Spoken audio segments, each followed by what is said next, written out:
Hi hello welcome back. അപ്പം ഞാൻ കുറച്ച് സങ്കടത്തോടെയാണ് ശരിക്കും പറഞ്ഞാൽ വീഡിയോ ചെയ്യുന്നത്. നടിയെ ആക്രമിച്ച കേസിലെ പ്രതികൾക്ക് ഇന്നായിരുന്നു വിധി. രാവിലെ 11 മണി എന്ന് പറഞ്ഞിട്ട് വിധി 3:30 എന്ന് പറഞ്ഞു. പിന്നെ ഒത്തിരി താമസിച്ച് 5 മണിക്കാണ് വിധി വന്നത്. പൾസർ സുനി അടക്കം 6 പ്രതികൾക്ക് നമ്മളെല്ലാം എക്സ്പെക്റ്റ് ചെയ്തുകൊണ്ടിരുന്നത് ജീവപര്യന്തമാണ്. പക്ഷേ ഈ 6 പ്രതികൾക്കും 20 വർഷം കഠിന തടവ് ആൻഡ് ഓൾസോ പിഴ 50,000 രൂപ വെച്ച് പിഴയുണ്ട്. പക്ഷേ ഓൾറെഡി പൾസർ സുനി 7 വർഷവും ബാക്കിയുള്ളവരൊക്കെ 5ഉം 1ഉം 2ഉം വർഷമൊക്കെ ഓൾറെഡി ജയിലിൽ കിടന്നതാണ്. അപ്പോൾ അതിൽ നിന്നും കുറയ്ക്കും. അപ്പോൾ ഏറ്റവും ആദ്യമേ ജയിലിൽ നിന്നും പുറത്ത് വരുന്ന ഒരു വ്യക്തി എന്ന് പറയുന്നത് ആ പൾസർ സുനിയാണ്. പൾസർ സുനി 7 വർഷവും 2 മാസവും ജയിലിൽ കിടന്നിരുന്നു. അപ്പോൾ അതിൽ നിന്ന് എക്സ്ക്ലൂഡ് ചെയ്ത് 13 വർഷം മാത്രമേ ഇനി പൾസർ സുനിക്ക് ജയിലിൽ കിടന്നാൽ മതി. ശരിക്കും ഒരു അഭിഭാഷകൻ പറയുന്നുണ്ടായിരുന്നു, ഇത് തെറ്റായ സന്ദേശം കൊടുക്കുന്ന വിധിയാണ് പുറത്തേക്ക് വന്നേക്കുന്നത് എന്ന്. അത് സമൂഹത്തിൽ തെറ്റായ സന്ദേശം. As A women, as A girl, ആ കുട്ടി ഇര അനുഭവിച്ച ട്രോമ എത്രത്തോളം ഉണ്ട് എന്ന് നമുക്ക് മനസ്സിലാക്കാൻ പറ്റും. നല്ലൊരു വിധി പ്രതീക്ഷിച്ചിട്ട് 7, 8, 9, 10 ആൾക്കാരെ പറഞ്ഞു വിട്ടു, കുറ്റക്കാരല്ല, തെളിവില്ല എന്നൊക്കെ പറഞ്ഞ്. ഇപ്പം ഈ 1 to 6 ഉള്ള അത്രയും ബലാത്സംഗം, ഗൂഢാലോചന, വീഡിയോ എടുക്കൽ, നമ്മുടെയൊക്കെ കൺസെൻ്റ് ഇല്ലാത്ത ബോഡി തൊടുക, അതൊക്കെയെന്ന് പറയുമ്പം അങ്ങനത്തെ ഉള്ള ആൾക്കാർക്ക് മിനിമം കിട്ടുന്നതെന്ന് പറഞ്ഞാൽ ജീവപര്യന്തമാണ്. അതായത് അന്ത്യം വരെ ജയിലിൽ കിടക്കുക എന്നുള്ളത്. പക്ഷേ ആ ഒരു സ്ഥാനത്താണ് 20 വർഷം മാത്രം പ്രതികൾക്ക് കിട്ടുന്നത്. ആ 20 വർഷം എന്ന് പറഞ്ഞാലും ഓരോരുത്തരിൽ നിന്നും എക്സ്ക്ലൂഡ് ആയി പോവുകയും ചെയ്യും. അതിൽ പറഞ്ഞ മെയിൻ കാര്യം എന്ന് വെച്ചാൽ ആൾക്കാരുടെ ആ 6 പ്രതികളുടെയും ഏജ് 40-ൽ താഴെയാണ്. പിന്നെ അവരുടെ കുടുംബ പശ്ചാത്തലം ന്യൂസിൽ കണ്ടിട്ടുണ്ടായിരുന്നു, നിങ്ങളും കണ്ടിട്ടുണ്ടായിരിക്കും. ഏതോ ഒരാൾ, ഐ തിങ്ക് ഇറ്റ്സ് മണികണ്ഠൻ ആളുടെ കൊച്ചിനെയും ഒക്കത്ത് വെച്ചുകൊണ്ട് നടക്കുന്നത്. ഇവരൊന്നും ഈ കുടുംബവും ഒന്നും ഓർത്തില്ല ഈ കാര്യങ്ങൾ ചെയ്തപ്പം. ഒരു എന്താ പറയുക, ഇതും നീതിയും ഒരു അർഹിക്കുന്നില്ല അവരൊന്നും ഇത്തിരി ഒരു സോഫ്റ്റ് കോർണർ പോലും അർഹിക്കുന്നില്ലാത്ത ആൾക്കാരാണ് അവരൊക്കെ.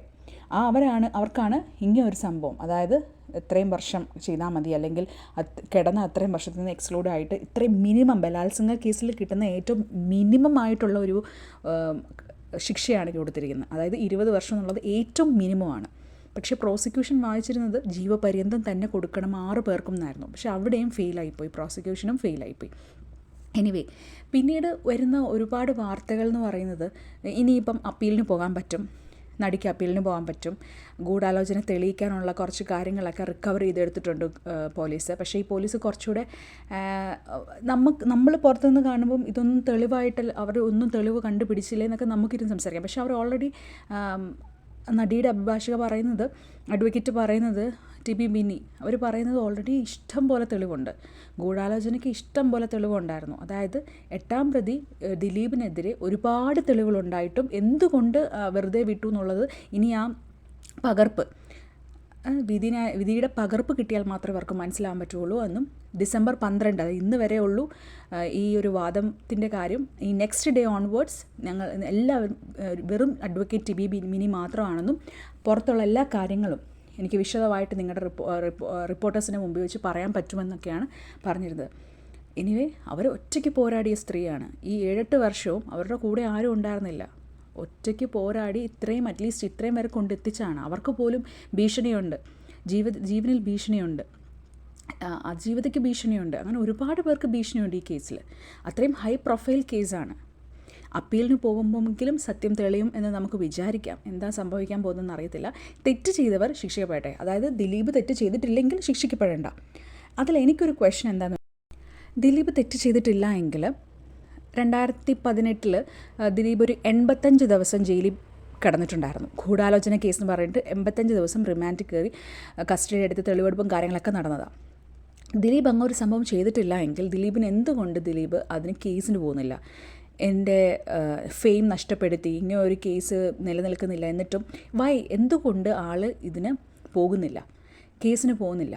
അപ്പോൾ അതിൽ നിന്നൊക്കെ തന്നെ നമുക്ക് പ്രകടമാണ് എന്താണ് സംഭവിച്ചത് എന്നുള്ളത്. എന്തായാലും ഇനി അപ്പീലിന് പോകുമ്പം ഇതെല്ലാം അന്തിമ വിധി. ഇനി അപ്പീലിന് പോകുമ്പം കുറച്ചുകൂടെ നന്നായിട്ടുള്ള സംഭവം, നമുക്ക് കുറച്ചുകൂടെ തെളിവുകൾ കോടതി അംഗീകരിക്കും നമുക്ക് പ്രതീക്ഷിക്കാം. എന്തായാലും നല്ലപോലെ തെളിവുകളുണ്ടെന്നാണ് ഇപ്പോഴും അഭിഭാഷക പറയുന്നത്, അതായത് നടിയുടെ അഭിഭാഷക അഡ്വക്കേറ്റ് പറയുന്നതും വേറെ ആൾക്കാർ പ്രോസിക്യൂട്ടേഴ്സും ഒക്കെ പറയുന്നത് ഇതൊക്കെ തന്നെയാണ്. Anyway thank you so much, love you all, by.